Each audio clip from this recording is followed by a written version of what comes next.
And now that card is an issue that's underneath this user story. Now, what else am I going to need to do? The other thing I'm going to need to do for this issue for sure is I'm going to need to get the data for the for the UCSB ethnicity requirement in a machine-readable form.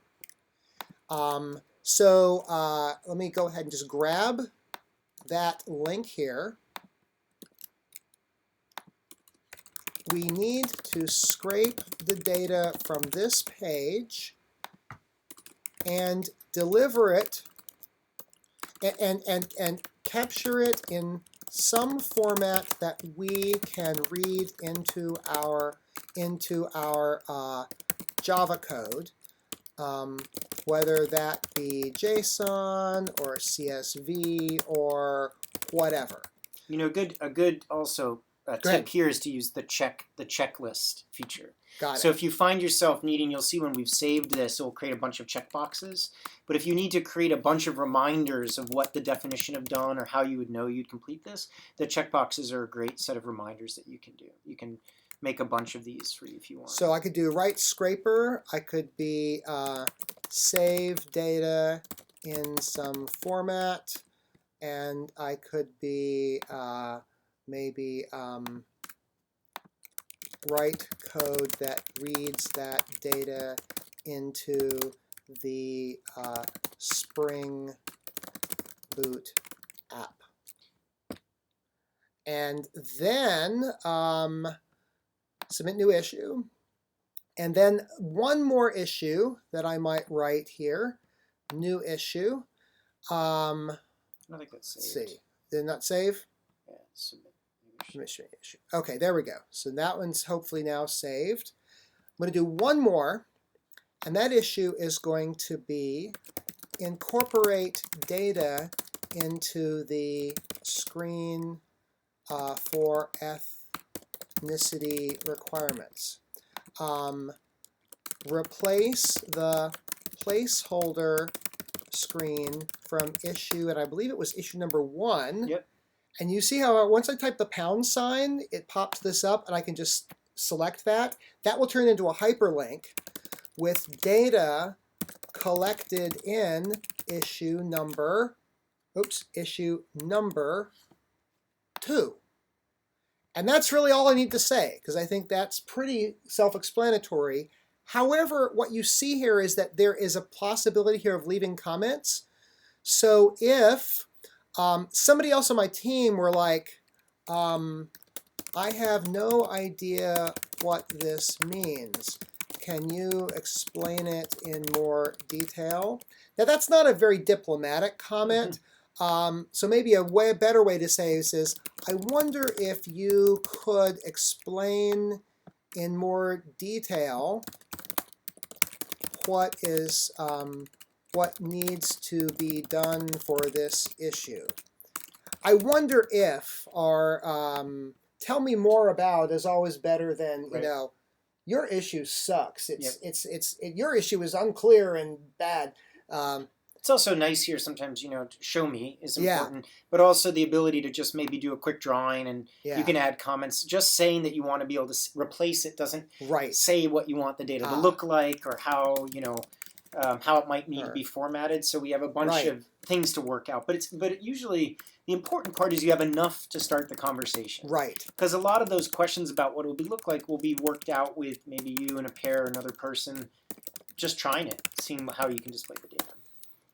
Yeah, so for example, when you could put you could have a conversation here. You say, add a module object that has a key of ethnicity and a value that is and you can use backticks here, array list of course, and then access that model object in the free marker template for the ethnicity course list page. Now, that may not mean anything to you right now, and it may or may not answer this person's question, but it's at least moving the conversation forward. Right. And I'd like to encourage you to use this as a place for your team to communicate with one another about the various issues, and to note things like, you might note things like, this tutorial might be helpful, and then you paste the link here. Or we decided. Yeah. Right? If you're working in person with someone, to record your decisions are very important. And here's where you can also use the @ sign. John, what's your GitHub ID? Oh, I have a couple. You just use someone else in the class. Okay. Yeah, I actually can't think of any right now. Anyway, if you put an @ sign and put somebody's GitHub ID in here, actually I'll put Diba Mirza, who is not popping up, probably because she's not part of this organization. I think if you are part of the class organization and you put @ sign and you put someone's, then it'll pop up and you can reference people and they'll get email notifications that they were referenced in one of these comments. Yeah. So you could say something like, John Cutler and I decided that we should do a thing. And that way it's kind of recorded. Yeah. All right. So by the way, you don't want to close issue until the issue is finished. If you decide you're not going to do the issue, like you changed your mind, then you could close it and leave a comment that says, yeah, no, we decided to go in a different direction, and then you could close and comment. Otherwise, you don't want to close the issue until it's finished.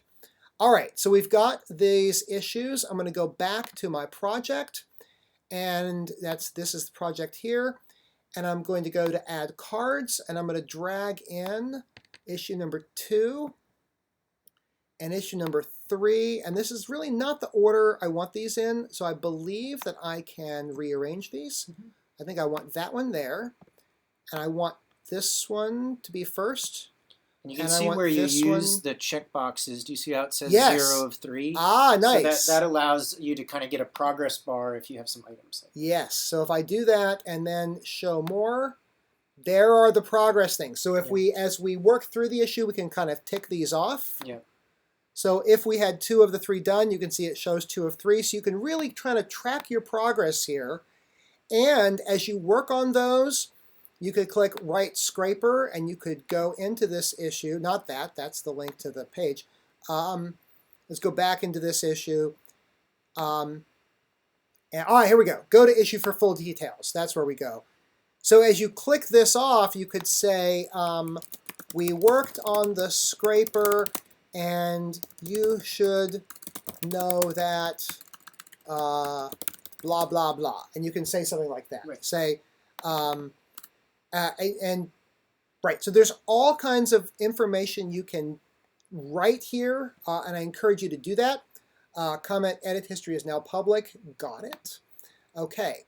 I think we're just about done here. The exercise that we want you to get done as soon as possible after, preferably Thursday night, but as soon as possible after Thursday night, if you don't get all the way through it, is to have in a GitHub repo associated with your project, or associated with your GitHub repo, a project, and this to-do list is populated with issues that you can work on. Because the sooner you get that, the sooner you can actually start making progress towards delivering a web app that will earn you the project component of the grade for the course.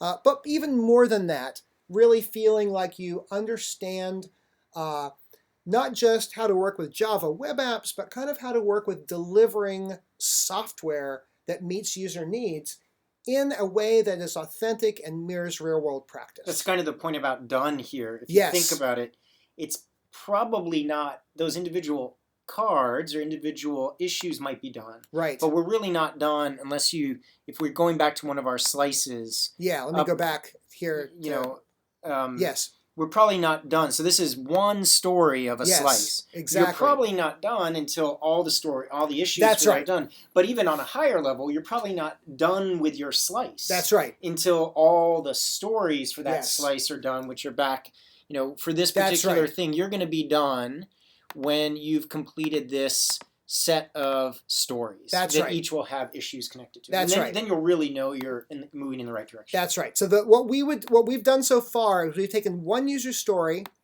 we've put in 3 issues that if we finish these 3 issues, then this user story will be done. And the next thing that we would do is we would go to the next 2 user stories on this slice, this one, hard code unmet GE as ethnicity requirement, and we would figure out what that would look like as a user story. So for example, it might look like this. As a user, I can ask the system to, I can tell the system that I want